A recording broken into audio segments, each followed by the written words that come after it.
ద్వితీయోపదేశకాండము 20వ అధ్యాయము మొదటి వచనం. ద్వితీయోపదేశకాండము 20వ అధ్యాయము మొదటి వచనం దయచేసి చదవండి. నీవు నీ శత్రువులతో యుద్ధమునకు పోయి గుర్రములను రథములను మీకంటే విస్తారమైన జనమును చూచినప్పుడు వారికి భయపడవద్దు. ఐగుప్తు దేశంలో నుండి నిన్ను రప్పించిన నీ దేవుడైన యెహోవా నీకు తోడైయుండును. నీవు నీ శత్రువులతో యుద్ధమునకు పోయి గుర్రములను రథములను మీకంటే విస్తారమైన జనమును చూచినప్పుడు వారికి భయపడవద్దు. మీకంటే విస్తారమైన జనమును చూచినప్పుడు, నా శత్రువు నాకంటే విస్తారమైన అనగా నా ముందున్నవారు బలమైన వారు, అంటే ఆయుధాలతో చూస్తే విస్తారమైన ఆయుధాలు ఉన్నాయి, మంది చూస్తే విస్తారమైన మంది ఉన్నారు. నా శత్రువు ఎలాంటి వారంటే కీర్తనకారుడు అంటున్నాడు, వారి గుర్రాలను రథములు మీకంటే విస్తారమైనవి కాబట్టి, అలానే జనము కూడా విస్తారమైంది కాబట్టి వారిని చూచి వారికి భయపడవద్దు. జనము చూస్తే విస్తారమైన జనం వాళ్ళ పక్షంగా ఉన్నారు, అంతమంది, మనం ఉండేదేమో ఇంతమంది, కొద్దిమంది. ఎలా గెలవగలుగుతాము? వారి యొక్క ఆయుధాలు చూస్తే బలమైన ఆయుధాలు కలిగి ఉన్నారు. వారి యొక్క ఆర్థిక పరిమితి చూస్తే బలమైన ఆర్థిక పరిమితి కలిగి ఉన్నారు. అలానే వారు కలిగింది ఏది చూసినా మనతో పోల్చుకుంటే చాలా సామాన్యంగా ఉన్నాం. నీ ముందున్న వారు నీకంటే బలమైన వారు, అనగా బలమైన ఆయుధాలు, ఆర్థికంగా మంది, మార్బల్లము కలిగిన వారై ఉండొచ్చు. ప్రభు అంటున్నాడు, భయపడబాకు. ఎందుకంటే యెహోవా ఆయన కొండలకే దేవుడు కాదు, ఆయన లోయలకు దేవుడే.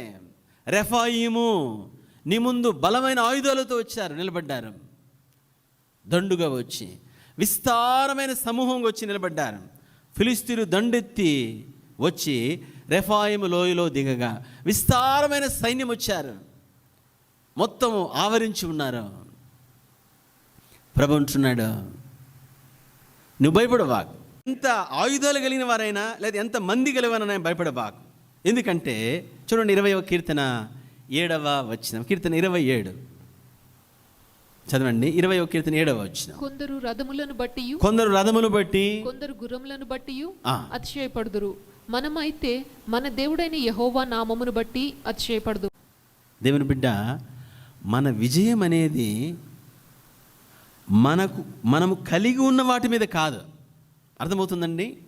మనము కలిగి ఉన్న వాటి మీద కాదు, ఇది గ్రహించాలి. మనం కలిగి ఉన్న వాటి మీద ఉన్నప్పుడు, మనతో సమానమైన వాళ్ళు చూసుకున్నప్పుడు అమ్మ పర్వాలేదు వీడిని ఎట్లా ఓడిస్తాం అనుకుంటాం. మనకంటే తక్కువ వాళ్ళు చూసినప్పుడు మనం ఈజీగా ఓడించగలనుకుంటాం. కానీ మనకు మించిన వాళ్ళు చూసినప్పుడు ఈ కాళ్ళు చేతులు మనకు వణుకుతాయి.